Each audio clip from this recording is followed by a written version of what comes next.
Hello student, BSc part 1 के botany के lecture में आज हम पढ़ेंगे economic importance of bacteria. Bacteria के आर्थिक महत्व। बैक्टीरिया के आर्थिक महत्व किस प्रकार से पढ़ सकते हैं, उनकी क्या क्या टाइटल। आर्थिक महत्व से मतलब होता है उसके हमें पॉजिटिव और निगेटिव दोनों एस्पेक्ट देखने होते हैं।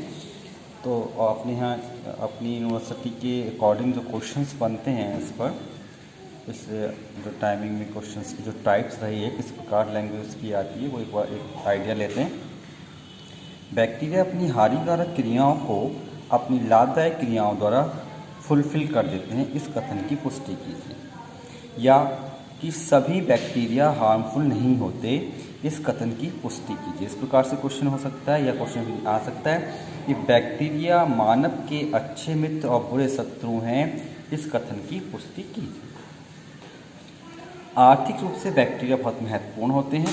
जहां एक ओर प्लांट तथा एनिमल में ये डिजीज उत्पन्न करते हैं, वहीं दूसरी ओर नेचर में नाइट्रोजन साइकिल बनाए रखने के लिए और नेचुरल स्कैवेंजर्स के रूप में कार्य करते हैं। बैक्टीरिया की जो इकोनॉमिक इम्पॉर्टेंस है उसको हम दो टाइटल्स के अंतर्गत पढ़ सकते हैं। जैसे हम पहले बात करें हार्मफुल एक्टिविटी की। बैक्टीरिया प्लांट्स, वायरस जो प्लांट्स हैं, एनिमल्स हैं तथा ह्यूमंस में इसमें अनेक प्रकार की डिजीज़ उत्पन्न करते हैं। यदि हम प्लांट डिजीज़ को एक बार कैटेगराइज करें तो कुछ डिजीज जैसे सिट्रस कैंकर हैं जो ज़ैंथोमोनास सेप्टाई द्वारा होती है, ब्लाइट ऑफ पैडी है जो ज़ैंथोमोनास ओराइजी द्वारा होती है, सॉफ्ट रॉट ऑफ मैंगो है जो बैक्टीरियम कार्टोवोरस द्वारा होती है, विल्ट ऑफ टोबैको है जो फाइकोबैक्टीरियम सोलेनेसियम द्वारा होती है। तो ये कुछ प्लांट डिजीज़ की एग्जाम्पल लिए, यानी कि जो कुछ जो बैक्टीरिया हैं प्लांट में डिजीज़ कॉज करते हैं। ह्यूमन डिजीज़ को यदि हम देखें तो कुछ एग्जाम्पल ह्यूमन डिजीज़ के देखते हैं। कॉलरा जो वाइब्रियो कॉलरी द्वारा होता है, ट्यूबरक्लोसिस जो माइक्रोबैक्टीरियम ट्यूबरक्लोसिस द्वारा होती है, निमोनिया है स्ट्रेप्टोकोकस निमोनिया द्वारा होता है, टाइफॉइड है सैल्मोनेला टाइफी द्वारा होता है, टिटनेस जो क्लॉस्ट्रीडियम टिटनी द्वारा होता है। दूसरा इसका जो एस्पेक्ट है, जो इसका जो हार्मफुल एस्पेक्ट है वो है फूड पॉइजनिंग। फूड पॉइजनिंग अनेक प्रकार के बैक्टीरिया के कारण होती है। फूड पॉइजनिंग अनेक प्रकार के बैक्टीरिया के कारण होती है, जैसे माइक्रोकोकस पायरोजिन्स नामक बैक्टीरिया मिल्क प्रोडक्ट है, जैसे क्रीम है, पनीर है, मिल्क है, मीट प्रोडक्ट हैं, इनमें पॉइजन उत्पन्न करता है। पॉइजन भोजन से अधिकांश मृत्यु जो होती है, जो पॉइजन भोजन खाने से होती है, तो बॉटुलिज्म के कारण होती है। यह रोग क्लॉस्ट्रीडियम बॉटुलिज्म नामक बैक्टीरिया द्वारा स्रावित एंजाइम जो टॉक्सिन्स है उसके कारण होता है। इस रोग का मुख्य लक्षण जो होता है, यदि हम सिम्टम्स की पहचानें कि फूड पॉइजनिंग हुई है किसी व्यक्ति में, तो उसमें जीभ का फूलना, डबल विजन तथा रेस्पिरेटरी पैरालिसिस इसके मेन सिम्टम्स हैं। अगला है वाटर पॉल्यूशन। अनेक पैथोजेनिक जो बैक्टीरिया होते हैं उनका मल्टीप्लिकेशन तो वाटर में होता है, जिसके कारण वो जो जल है वो पीने योग्य नहीं रहता, नॉन पोर्टेबल नहीं रहता। जैसे सैल्मोनेला टाइफी है, वाइब्रियो कॉलरी है, जो वाटर पॉल्यूटेड बैक्टीरिया हैं जो पानी में पाए जाते हैं और पानी के द्वारा हम दूषित पानी यदि पी लें तो हमारी बॉडी में एंटर करके हमें डिजीज करते हैं। फिर डीनाइट्रिफिकेशन। कुछ बैक्टीरिया में सॉइल में प्रेजेंट नाइट्रेट का डीनाइट्रिफिकेशन करके उसे नाइट्रेट तथा अमोनिया और फ्री नाइट्रोजन में बदलने की क्षमता होती है, जिससे सॉइल की जो फर्टिलिटी है वो कम हो जाएगी। नाइट्रोजन का जो बैक प्रोसेस चलेगा नाइट्रोजन साइकिल का, तो उससे सॉइल की फर्टिलिटी कम हो जाएगी। जैसे बेसिलस डीनाइट्रिफिकेंस हैं, थायोबैसिलस डीनाइट्रिफिकेंस, ये दोनों बैक्टीरिया क्या करते हैं, डीनाइट्रिफिकेट करते हैं। इस बार यदि हम देखें तो जो बैक्टीरिया की हार्मफुल एक्टिविटीज़ को फूड पॉइजनिंग है, वाटर पॉल्यूशन है, डीनाइट्रिफिकेशन है और डिजीज़ कॉज करना है। अब बात करते हैं यूजफुल एक्टिविटीज़ की, किस प्रकार से हमारे लिए यूजफुल है बैक्टीरिया। पहले देखेंगे इंडस्ट्रीज़ में इनका क्या उपयोग है। बैक्टीरिया के यूज निम्न प्रकार से इंडस्ट्री में किया जाता है। डेयरी इंडस्ट्री अनेक प्रकार के डेयरी प्रोडक्ट जैसे दूध है, पनीर है, छाछ है, मक्खन है आदि जो लैक्टिक एसिड बैक्टीरिया की एक्टिविटी से प्राप्त किए जाते हैं। जैसे लैक्टोकैसाई, जितना भी दूध से दही मिलना, पनीर मिलना, ये सब बैक्टीरियल एक्टिविटी के कारण होते हैं। दूसरी इंडस्ट्रीज है अल्कोहल इंडस्ट्री।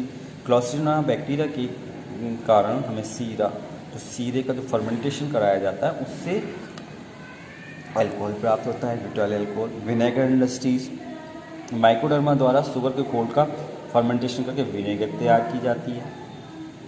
इसके साथ साथ जो टोबैको और टी की क्वेरिंग होती है, संसाधन होता है, उनको पर्टिकुलर स्मेल जो दी जाती है वो भी बैक्टीरियल एक्टिविटी के कारण होती है। टोबैको और टी की लीफ का जो संसाधन है, क्यूरिंग है, वो बैक्टीरिया की कंट्रोल एक्टिविटी द्वारा किया जाता है। अगला है डिकम्पोजिशन ऑफ डेड ऑर्गेनिक। अनेक बैक्टीरिया नेचुरल स्कैवेंजर्स हैं, जो स्कैवेंजर का कार्य करते हैं। यह सॉइल में दबे हुए डेड ऑर्गेनिज्म का अपघटन करके उन्हें सिंपल ऑर्गेनिक व इनऑर्गेनिक सब्सटेंस में परिवर्तित कर देते हैं, जिससे सॉइल की फर्टिलिटी बढ़ जाती है। अगला है symbiotic bacteria in animal human body. कुछ बैक्टीरिया सिम्बायोटिक एक्टिविटी शो करते हैं। मनुष्य व जंतु की इंटेस्टाइन में ई कोलाई बैक्टीरिया पाए जाते हैं। यह अपनी लाइफ सिम्बायोट्स के रूप में व्यतीत करते हैं। इनके द्वारा स्रावित एंजाइम भोजन के पाचन में सहायक होता है।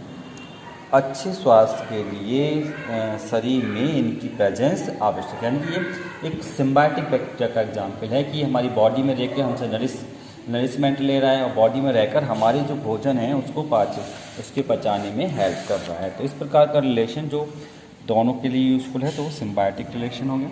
अगला है इन मेडिसिन। बैक्टीरिया का उपयोग एंटीबायोटिक, सीरम तथा वैक्सीन के रूप में भी किया जाता है। जैसे एंटीबायोटिक है, माइक्रोब से प्राप्त होने वाले मेटाबॉलिक प्रोडक्ट जो दूसरे माइक्रो ऑर्गेनिज्म के लिए हार्मफुल अथवा रेसिस्टेंट हों, एंटीबायोटिक कहलाते हैं। एंटीबायोटिक की डिस्कवरी ए फ्लेमिंग द्वारा 1928 में की गई। उन्होंने देखा कि पेनिसिलियम नोटेटम के कल्चर फिल्ट्रेट में ग्राम पॉजिटिव बैक्टीरिया के प्रति एंटीबैक्टीरियल प्रॉपर्टीज होती हैं। इन एंटीबायोटिक का नाम पेनिसिलिन रखा गया। यह सबसे पहला एंटीबायोटिक था। फंजाई के अतिरिक्त अनेक ऐसे बैक्टीरिया भी ज्ञात हैं जिनसे हमें एंटीबायोटिक प्राप्त होते हैं। एंटीबायोटिक की हम प्रॉपर्टीज़ देखें तो क्या प्रॉपर्टीज़, क्वालिटीज़ होती हैं। एंटीबायोटिक केवल पैरासाइट पर ही विपरीत प्रभाव डालते हैं, होस्ट के लिए हार्मफुल नहीं होते। दूसरा, एंटीबायोटिक जब उपयुक्त सांद्रता में यूज किए जाते हैं तभी प्रभावित होते हैं। पर्टिकुलर कंसंट्रेशन की इनकी आवश्यकता होती है। यह होस्ट की नेचुरल डिफेंस मैकेनिज्म में बाधा नहीं करते। जो होस्ट जो किसी भी पैथोजन के अगेंस्ट जो एक्टिविटी कर रहा है अपनी डिफेंस मैकेनिज्म, उसको ये डिस्टर्ब नहीं करते, बिल्कुल अलग वर्क करते हैं। यह होस्ट में अनडिज़ायर्ड इफेक्ट नहीं डालते, कोई हार्मफुल अनडिज़ायर्ड इफेक्ट नहीं डालते। अगला, यह होस्ट में प्रेजेंट नेचुरल माइक्रोब्स को प्रभावित नहीं करते। जो होस्ट में हमें बॉडी में भी जो पॉजिटिव माइक्रोब्स हैं जो हमारी रक्षा कर रहे हैं, वो कोई ना कोई काम कर रहे हैं, तो उनको डिस्टर्ब किए बिना जो हार्मफुल हैं उनके अगेंस्ट ही एक्टिविटी करते हैं। जैसे कुछ एंटीबायोटिक का हम एग्जाम्पल लेके चलें तो वेसिट्रासिन है जो बेसिलस सबटाइलिस से प्राप्त होता है। पॉलीमिक्सिन जी है जो पॉलीमिक्सिस से प्राप्त होता है बेसिलस की। कोलिस्टीन है वो बेसिलस कोलिस्टीन से प्राप्त होता है। ऐसे ही टायरोथायरसिन है जो ब्रीविस से प्राप्त होता है, बेसिलस ब्रीविस से प्राप्त होता है। अगला है माइक्रोबियल कंट्रोल ऑफ इंसेक्ट। अनेक बैक्टीरिया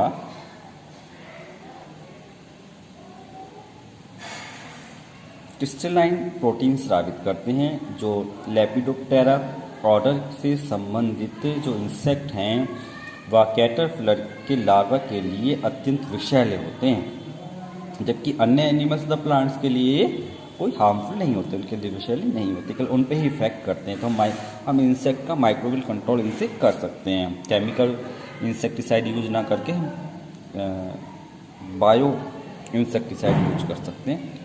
अगला है रेटिंग प्रोसेस। बहुत सारे जो स्टेम से हमें फाइबर निकालने होते हैं उसे हम किस प्रकार निकालेंगे। भांग, हेम्प तथा फ्लैक्स के तनों से फाइबर प्राप्त करने के लिए पानी को, मतलब जैसे कोई तने हैं तो तने को हमें कुछ टाइम के लिए पानी में भिगो कर रखना जाता है। जो गंदे पानी, तालाब, पोखर के, उनकी जो माइक्रोबियल एक्टिविटी होती है, वहाँ पर जो बैक्टीरिया प्रेजेंट होते हैं वो जो स्टेम के जो सॉफ्ट पार्टिकल्स होते हैं उन्हें गला देते हैं, और जिससे हमें क्या होता है, वो जो फाइबर्स हैं वो अलग अलग हो जाते हैं। उन फाइबर्स को हम प्रोसेसिंग में लाकर फाइबर प्राप्त कर लेते हैं। तो ये एक तरीके से जो इसकी एक्टिविटी है बैक्टीरिया की, उससे वो हमें रेटिंग की प्रोसेस करती है और हमें फाइबर को एक्सट्रैक्ट करने में हमारी हेल्प करती है।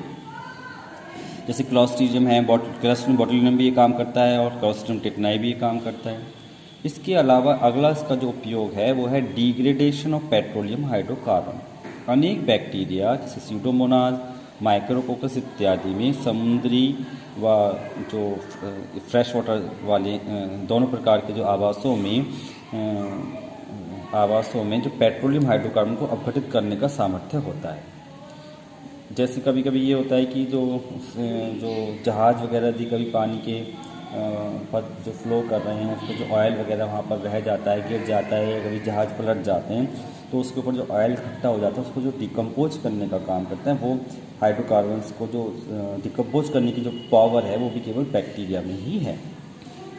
अगला है सीवेज डिस्पोजल।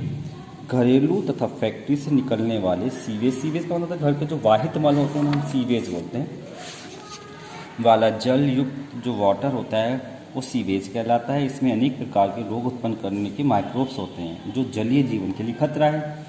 अनेक प्रकार के बैक्टीरिया ऑर्गेनिक सब्सटेंस के अपघटन में सहायक होते हैं। जो ये सीवेज है उसको गलाने में भी सहायता करते हैं। बैक्टीरिया की यदि हम बात बायोटेक्नोलॉजी में करें, जेनेटिक इंजीनियरिंग पर कार्य करने के लिए बैक्टीरिया का उपयोग व्यापक रूप से किया जाता है। जैसे वर्टिब्रेट्स एनिमल से प्राप्त होने वाला जीन आसानी से बैक्टीरिया के डीएनए में समावेशित किया जा सकता है।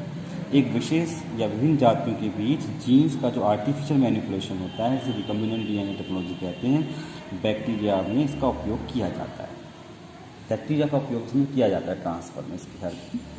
तो बैक्टीरिया इन pollution control, bacteria best pollution fighter हैं। यह इन प्रदूषित पदार्थों को एनर्जी सोर्स के रूप में परिवर्तित करके उपयोग में लाते हैं तथा एंजाइम उत्पन्न करते हैं जो विषैले पदार्थों को कम हानिकारक पदार्थों में परिवर्तित कर देते हैं। Soil underground water chemical solution को प्रदूषकों का डिग्रेडेशन जो होता है वो बायोरेडिएशन कहलाता है। सॉइल फर्टिलिटी को इंक्रीज करते हैं। तभी वायुमंडल का जो लगभग जो पार्ट है वो जो नाइट्रोजन का भाग है वो 78%, लेकिन हम प्लांट्स उसको डायरेक्टली यूज नहीं कर पाते हैं। केवल लेग्यूमेसी फैमिली के प्लांट्स की जड़ों की जो नोड्यूल्स हैं उनमें जो प्रेजेंट बैक्टीरिया होते हैं राइजोबियम, वो मॉलिक्यूलर नाइट्रोजन को नाइट्रोजन कंपाउंड में बदलने की क्षमता रखते हैं।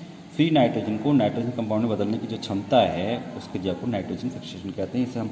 इसे नाइट्रोजन साइकिल से इस प्रकार से देख सकते हैं। जिस प्रकार नाइट्रोजन साइकिल हुई, नाइट्रेट्स बना, जो नाइट्रेट्स को एब्जॉर्ब किया वो प्लांट्स से एनिमल में गया, प्लांट्स को एनिमल ने खाया, उनकी डेथ के बाद वो डिकम्पोज हो गया, अमोनीफाइंग हुआ, नाइट्रोजन बना, फिर से नाइट्रोबैक्टर उसको रूट द्वारा एब्जॉर्ब कर देते हैं। और सॉइल से किस प्रकार नाइट्रोजन ऑक्साइड बनती है ये देखिएगा, ये पार्टिकल एजोटोबैक्टर राइजोबियम ये काम करते हैं। इस प्रकार जो नाइट्रोजन साइकिल है उसमें जो अमोनीफाइंग, नाइट्रीफाइंग और नाइट्रोजन बैक्टीरिया होते हैं जो काम करते हैं और एक साइकिल को मेंटेन करते हैं। इस प्रकार अमोनीफाइंग बैक्टीरिया से हमें कैसे रिएक्शन द्वारा क्लियर है कैसे हमें अमोनिया प्राप्त होती है। इस अमोनिया से नाइट्रीफाइंग बैक्टीरिया कैसे इसको नाइट्रीफाई करते हैं। इसका एग्जाम्पल नाइट्रोबैक्टर और नाइट्रोसोमोनाज है। और जो नाइट्रोजन फिक्सिंग बैक्टीरिया हैं उसको डिकम्पोज करके हमें नाइट्रेट में परिवर्तित कर देते हैं जिसका यूज प्लांट द्वारा किया जाता है।